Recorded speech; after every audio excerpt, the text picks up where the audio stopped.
สวรรค์นั้นงามแท้แม่เอ่ยสมดังคำสงเสยเขาเอ่ยกันว่าเวียงทองเมื่อยามใดเมฆไหลลอยละลองบ่เห็นหน้านวลน้อง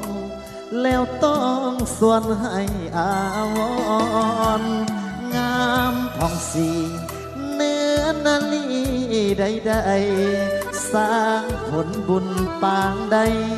เสริมส่งให้เจ้างามงอน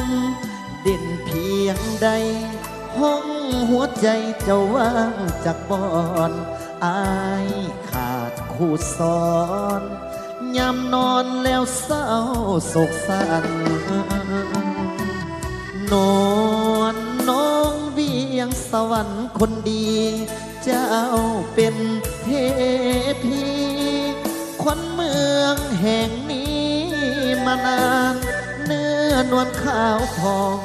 สองห่วงแก้มเบ่งบาน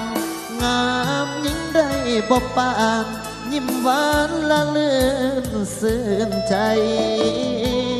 เวียงสวรรค์ปันให้เจ้างามเด่นแม้นสายใดได้เห็นแล้วอยากเป็นเพื่อนดวงใจวาสนาให้น้อมนำมาเคียงใกล้สมดังดวงใจไฟฟัน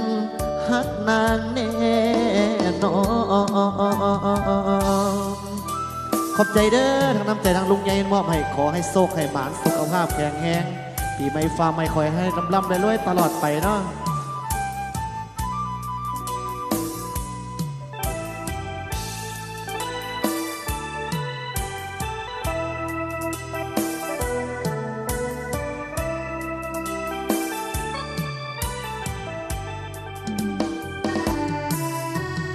น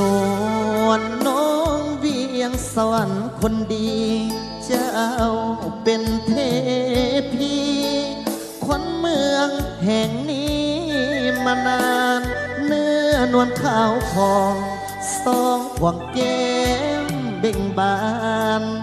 งามยิ่งได้บ่ปานยิ้มหวานละเลื่อนเสื่อมใจเวียงสวรรค์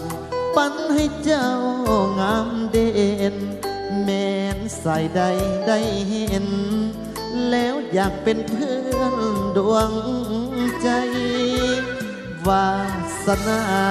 ให้น้อมนำมาเคียงไกลสมดังดวงใจไฟฟันฮักนางแน่นอน